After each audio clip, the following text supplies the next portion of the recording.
Hi friends, welcome back to my channel cooking with Nash Alam. उम्मीद करती हूँ आप सब खैरियत से होंगे।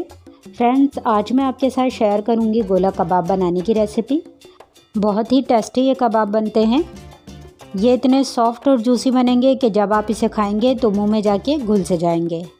आप लोग भी मेरी इस रेसिपी को ट्राई कीजिएगा और रेसिपी अच्छी लगे तो इसे लाइक, शेयर और मेरे चैनल को सब्सक्राइब करना मत भूलिएगा। तो चलिए फिर स्टार्ट करते हैं गोला कबाब की रेसिपी को। देखिए, मैंने यहाँ चॉपर ले लिया है और मैंने बीफ की इस तरह से छोटी बोटियाँ कर ली हैं। ये डालेंगे। मैंने 500 ग्राम बीफ लिया है। आप इसे मटन या फिर चिकन में भी बना सकते हैं।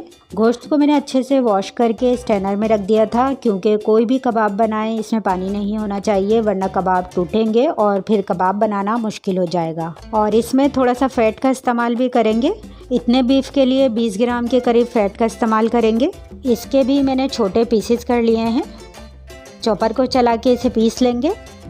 और देखें, मैंने इसे 3 से 4 मरतबा चला के बारीक कर लिया है। अगर आप कीमा बाहर से लें तो फिर बूचर से कह के 2 से 3 मरतबा मशीन से निकलवा लें।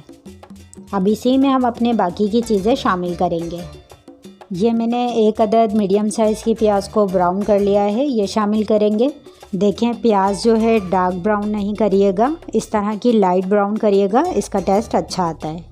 1 टेबल स्पून अदरक लहसुन का पेस्ट और 1 टेबल स्पून हरी मिर्चों का पेस्ट ऐड करेंगे। और ये मैंने 1 टेबल स्पून कच्चा पपीते का पेस्ट लिया है। कोशिश करिएगा इन तमाम चीज़ों में पानी ना हो, वरना कबाब का मिक्सचर पतला हो जाएगा। अच्छा, कच्चा पपीता ना हो तो आप इसकी जगह 1 टीस्पून कचरी पाउडर ऐड कर लीजिएगा। और ये मैंने बेसन को तवे पे रोस्ट किया है, ये 4 टेबल स्पून है, ये शामिल कर देंगे। बेसन की जगह आप इसमें भुने हुए चने का पाउडर भी इस्तेमाल कर सकते हैं। 1 table spoon lemon juice add कर देंगे। और अब इसमें पाउडर मसाले शामिल कर लेते हैं। 1/2 टीस्पून कुटी हुई मिर्च, 1/2 टीस्पून गरम मसाला पाउडर, ज़ीरा पाउडर ऐड कर देंगे 1 टीस्पून और धनिया पाउडर भी ऐड करेंगे 1 टीस्पून। 1 टीस्पून इसमें लाल मिर्च पाउडर ऐड करेंगे और 1 टीस्पून ही इसमें नमक जाएगा। चाट मसाला 1 टीस्पून और 1 टीस्पून ही जिंजर पाउडर ऐड कर देंगे। इसका कवर लगाते हैं और फिर से इसे चला के तमाम चीज़ों को हम इसमें और पीस लेंगे, ताकि ये तमाम चीज़ें मिक्स भी हो जाएं और कीमा और बारीक हो जाए।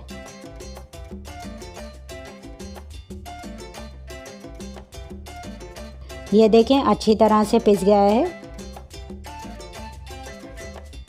मिक्सचर को मैंने बाउल में निकाल लिया है। अब बीच में इस तरह से जगह बना लें और कोई भी स्टील की कटोरी या फिर फॉइल पेपर इस तरह से रख दें।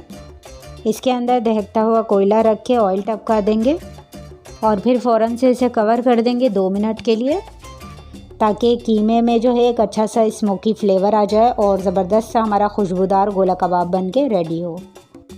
और बस 2 मिनट बाद ही इस कटोरी को इसमें से डिस्कार्ड कर देंगे। हाथ को ऑयल से ग्रीस करें और कबाब बनाएंगे। पहले कबाब का मिक्सचर लेंगे, थोड़ा सा गोल कर लेंगे। फिर मैं इसे पेंसिल से बनाऊंगी, आप चाहें तो इसे स्कीवर्ट से बना लें, जो सलाखें आती हैं उससे। इस तरह से हम इसे बनाएंगे और फिर एहतियात से निकाल लेंगे। सारे कबाब मैं इसी से बनाऊंगी। अच्छा, कबाबों का साइज़ जो है आप अपनी मर्ज़ी से छोटा या बड़ा रखें, जिस भी साइज़ के आपको पसंद हो। इसे बना के ट्रे में रखते जाएंगे और बस ये रेडी है। देखिए, तमाम कबाब मैंने बना लिए हैं। चले अब इन्हें फ्राई कर लेते हैं। फ्राई पैन में 1/4 कप के बराबर कुकिंग ऑयल डालेंगे और मीडियम फ्लेम पे ऑयल को अच्छी तरह से गर्म कर लेंगे। जब ऑयल अच्छा सा गर्म हो जाएगा तो हम इसमें गोला कबाब रखेंगे। और देखें, कबाब रखते साथ ही पलटेंगे नहीं, पहले इन्हें पकने देंगे और तकरीबन 2 मिनट तक इसे पकने देंगे मीडियम टू लो फ्लेम पे। जब ये पक के थोड़ा जान में आ जाएंगे तो फिर हम इनकी साइड को चेंज करेंगे और फिर 2 से 3 मिनट दूसरी साइड से भी इन्हें फ्राई करेंगे। और हर तरफ से पलट के इनका जब इस तरह से कलर आ जाएगा तो बस ये फ्राई हो जाएंगे। मैंने पलटने की वजह से पैन में थोड़ा जगह रखी है, इसे निकाल लेते हैं और अब बाकी के भी हम इसी तरह से फ्राई कर लेंगे। तो फ्रेंड्स, इतने मिक्सचर में हमारे 17 से 18 गोला कबाब बन के रेडी हुए हैं। इसे डिश आउट कर लेते हैं और आप लोगों को दिखाते हैं। और यकीन करें, पूरे घर में ज़बरदस्त सी खुशबू आ रही है। बहुत ही टेस्टी बनते हैं।